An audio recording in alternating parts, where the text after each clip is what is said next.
Hello students. तो आइए हम अपना आज का टॉपिक स्टार्ट करते हैं। टॉपिक है हमारा law of conservation of momentum.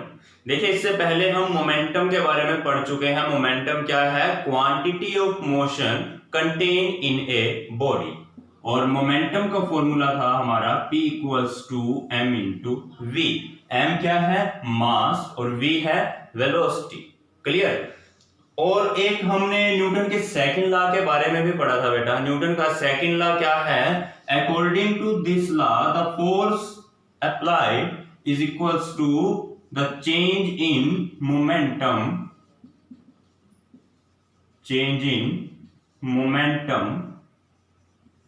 Per unit time या चेंज इन टाइम। क्लियर? ये क्या है? अपना न्यूटन का सेकंड लॉ था, ये हमारा मोमेंटम। और एक हमने न्यूटन का थर्ड लॉ भी पढ़ा था। न्यूटन थर्ड लॉ क्या कहता है? For every action there is equal and opposite reaction. जब भी एक एक्शन होगा तो जवाब में इक्वल और अपोजिट एक रिएक्शन भी आएगा। अब मान लीजिए ये है एक बॉडी ए और ये है दूसरी बॉडी बी। ये दोनों एक दूसरे के ऊपर फोर्स लगा रहे हैं। मान लो ए ने बी के ऊपर फोर्स लगाया, बी ने ए के ऊपर फोर्स लगाया। एक्शन है तो रिएक्शन तो होगा ही। तो मान लीजिए हम बोलते हैं एफ ए बी। क्या है इसका मतलब? फोर्स ऑन ए। देखिए, ये था मोमेंटम, ये है न्यूटन का सेकंड लॉ, और ये मैं बता रहा हूं न्यूटन का third law. Force on a due to b, और ऐसे ही एफ बी ए। इसका मतलब क्या है? Force on B due to a. B के ऊपर ए की वजह से जो फोर्स है वो एफ बी ए के ऊपर जो बी की वजह से फोर्स है वो एफ ए। मान लीजिए दोनों एक दूसरे से टकराए तो क्या होगा वहां पर? देखिए, न्यूटन थर्ड लॉ कहता है जितना ए के ऊपर बी ने फोर्स लगाया उतना ही फोर्स बी के ऊपर कौन लगाएगा? ए लगाएगा। Force on the b due to a. Newton third law यही तो कहता है हमारा कि for every action there is equal and opposite reaction. ये एक्शन वाला फोर्स था, ये रिएक्शन वाला फोर्स है, दोनों क्या है? इक्वल। लेकिन एक बात और बोली है, अपोजिट भी है। तो अपोजिट है इसलिए यहां पर माइनस साइन। क्लियर? तो ये था हमारा न्यूटन्स थर्ड लॉ। तो चलिए, ये तो हमने एक बार इनको रिवाइज कर लिया, जस्ट इनका ओवरव्यू लिया एक बार। अब हम अपना टॉपिक पे आते हैं। टॉपिक है हमारा law of conservation of momentum. तो देखिए, law of conservation of momentum क्या कहता है? अगर एक सिस्टम पर बाहर से लगाया गया एक्सटर्नल फोर्स जीरो हो, यानी कि एक सिस्टम पर कोई फोर्स ना लगाया जाए, तो उसका जो टोटल मोमेंटम है वो कभी चेंज नहीं होता, वो हमेशा क्या रहेगा? सेम रहेगा। देखिए, according to this law if external force is zero, अगर एक्सटर्नल फोर्स क्या हो? जीरो हो, देन तब total momentum of the system remain always same. एक सिस्टम का टोटल मोमेंटम हमेशा सेम रहेगा, ना कम होगा ना ज्यादा होगा। लेकिन कंडीशन क्या है? अगर एक्सटर्नल फोर्स क्या हो? जीरो। तो ये तो भी डिफाइन किया हमने। अभी इसको समझेंगे कैसे, इसको प्रूफ के साथ समझते हैं हम कि ये टोटल मोमेंटम सेम रहता है। क्या मतलब है इस बात का? कैसे सेम रहेगा? क्लियर? तो आइए अभी हम इसका प्रूफ करते हैं। तो देखिए बेटा, यहां पर आप एक काम कीजिए। मान लीजिए, लेट अस सपोज, आपने लिखना है ये, पहले तो जो डेफिनेशन आपको लिखवाई गई है वो आपने नोट करनी है, जो भी मैंने 2 मिनट पहले करवाई थी। और अभी हम देखते हैं इसका प्रूफ। तो प्रूफ के लिए देखिए, suppose we have the two balls A and B. लिखना है आपने। मान लीजिए हमारे, let us suppose we have two balls A and B. A is moving with the speed u A. A जिस स्पीड से मूव कर रही है उसको हमने नाम दिया यू ए, और बी जिस स्पीड से मूव कर रही है उसको हमने नाम दिया यू बी। ठीक है? दोनों आगे मूव कर रही हैं, और जैसे ही दोनों एक दूसरे से टकराती हैं, two balls collide with each other. Two balls collide with each other. ये एक दूसरे के साथ टकरा गए, यानी कि इनका टकराव हुआ, कोलिजन हुआ। After collision A move with the velocity V A जो है वो मूव करती है अपनी वेलोसिटी वी ए के साथ, and the B move with the velocity v B. Clear? A अपनी वी ए वेलोसिटी से मूव करती है और ये अपनी वेलोसिटी वी बी के साथ मूव करती है। तो ये चीज क्लियर है। देखिए दोबारा से, दो बॉडी थी, मूव कर रही थी अपनी वेलोसिटी के साथ, टकराई एक दूसरे के साथ, तो टकराने के बाद इनकी वेलोसिटी बदल गई। इसकी वेलोसिटी वी ए, इसकी वेलोसिटी वी बी। इस पहले थी इसकी यू ए, इसकी यू बी, और फाइनल है v a into v b. तो अब क्या होगा देखिए,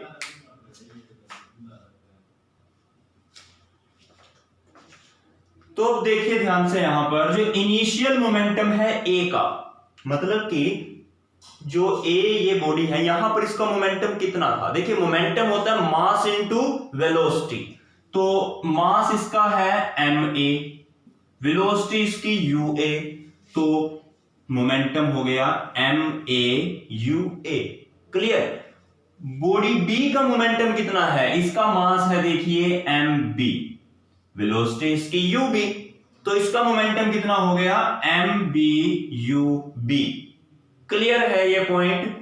इसका momentum m mass into velocity m A u A, इसका momentum m B u B.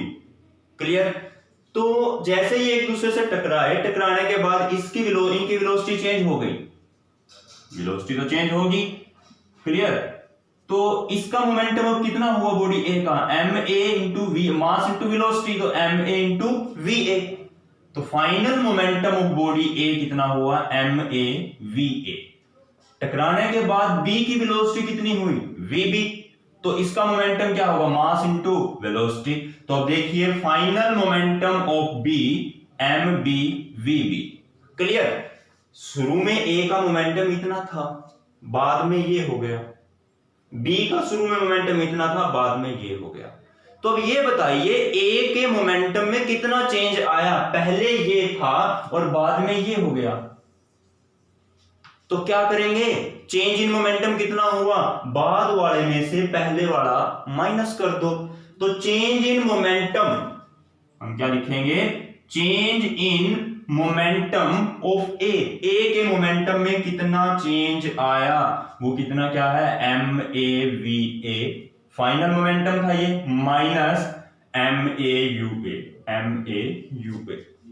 तो ये आ गया बेटा change in momentum of body A. अब ऐसे ही B के मोमेंटम में भी कुछ बदलाव आया है, वो कितना आया, फाइनल माइनस इनिशियल, यानी MB माइनस MB। क्लियर? तो ये था change in momentum of A, ये है change in momentum of B। Clear? तो ये आगे बेटा अपने पास, मैं इसको नाम दे देता हूं इक्वेशन 1 और इसको नाम दे देता हूं इक्वेशन नंबर 2। क्लियर? तो ये आ गया अपने पास चेंज इन मोमेंटम, मतलब ए के मोमेंटम में कितना चेंज आया, बी में कितना चेंज आया, वो हमने नोट कर लिया। क्लियर? तो चलिए अब आगे करते हैं सोल्व। इसको आपने पहले वीडियो को पॉज करके जो ये करवाया है इसको नोट कर लेना।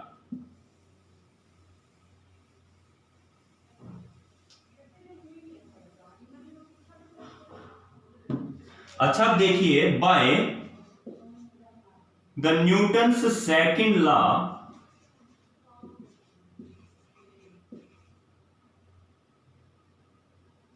चलिए एक न्यूटन सेकंड लॉ से पहले ये देखिए आप, मान लीजिए एफ ए बी, ये क्या है, फोर्स ऑन ए, बॉडी ए पर लगने वाला फोर्स ड्यू टू बी, ए के ऊपर बी की वजह से जो फोर्स लगा वो था एफ ए बी। ऐसे ही एफ बी ए, ये क्या है, force on B due to a. Clear? तो ये भी हो गया। अब देखिए by the second law of motion, by the second law of motion, Newton का सेकंड लॉ ऑफ मोशन था ना जो, वो क्या कहता है कि बॉडी ए पर कितना फोर्स लगेगा वो हमें कैसे निकालेंगे हम, change in momentum, change in momentum of a divide by time.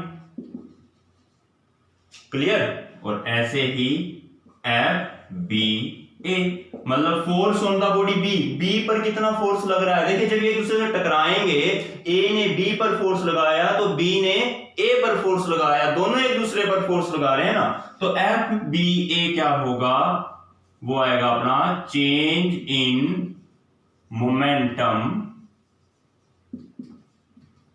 Of b divide by time. Clear. तो ये आ गई अपने पास फोर्स की इक्वेशन। अब यहां पर इक्वेशन 1 से वैल्यू उठा के रखे, देखे change in momentum of A, ये रहा change in momentum of A जो हम निकाल चुके हैं। ऐसे ही change in momentum of B, B के मोमेंटम में भी कुछ चेंज आया, वो कितना है, वो ये रहा इक्वेशन नंबर 2 में। तो हम ये वैल्यू उठा करके अब यहां पर पुट करेंगे। क्लियर। तो देखिए अपना आंसर क्या आता है।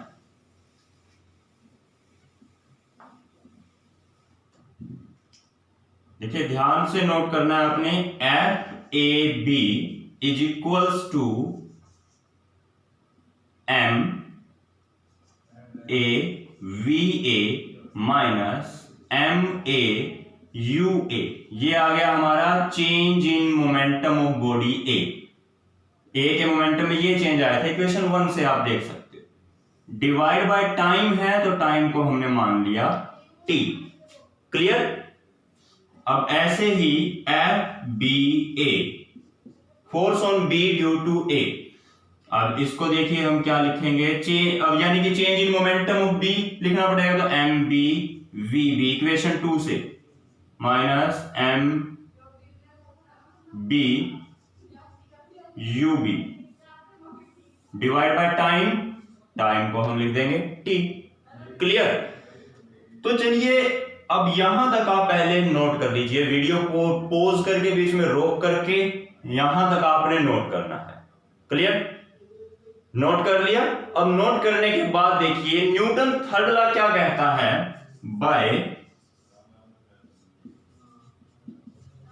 The third law of motion,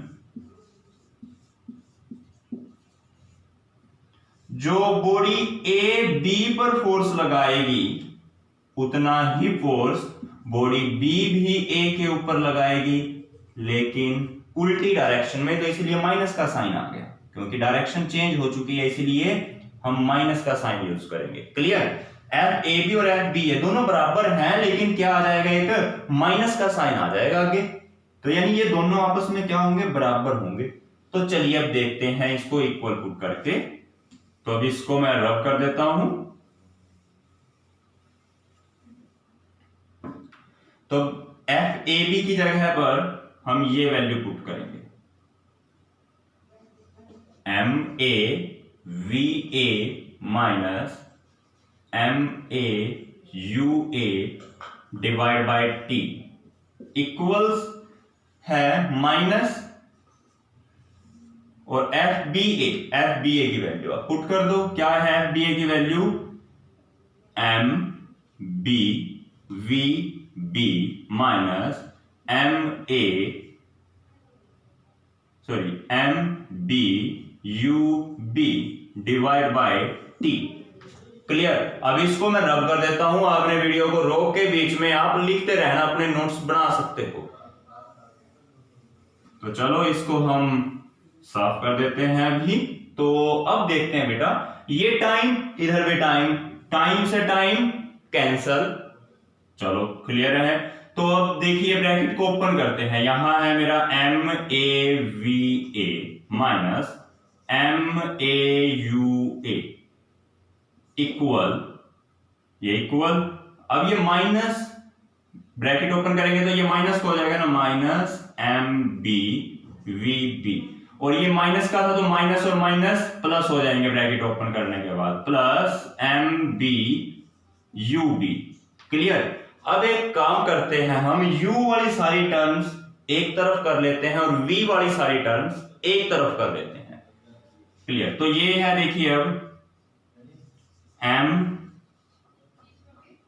ये है एम ए वी ए, अब ये माइनस का उस तरफ जाके क्या हो जाएगा, plus plus m B v d equals, अब ये इस तरफ ऑलरेडी प्लस में है एम बी यू बी, और ये माइनस का जो है उस तरफ आकर के प्लस में हो जाएगा, प्लस एम ए यू ए। क्लियर है? तो ऑलमोस्ट अपना काम सोल्व हो चुका है। देखिए कैसे, ये क्या है, ए का फाइनल मोमेंटम और ये है बी का फाइनल मोमेंटम, तो क्या आ गया, total final momentum, total final momentum